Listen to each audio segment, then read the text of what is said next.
This title is made from thousands of moving particles, and what you're seeing right now is not just animation, but a simple idea brought to life in a very visual way. Each dot you see is an independent particle, starting from random positions and moving freely across the screen, almost like dust floating in space. But behind the scenes, every particle has a hidden destination, and those destinations are carefully mapped to form the shape of this text. To achieve this, the text is first rendered invisibly, and its pixel data is extracted to capture the exact positions where particles should go. Then, each particle is assigned to one of those positions and gradually pulled toward it using basic motion physics. At the same time, a small amount of randomness is added to the movement, so it doesn't feel robotic, but instead looks smooth, natural, and alive. As time passes, the scattered particles begin to organize, and what started as pure chaos slowly transforms into something structured and recognizable.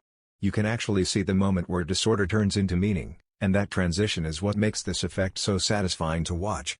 And in the end, all those tiny moving pieces come together perfectly to reveal the final text. This is the kind of visual you can build using JavaFX, where simple logic and a bit of creativity can turn into something surprisingly powerful.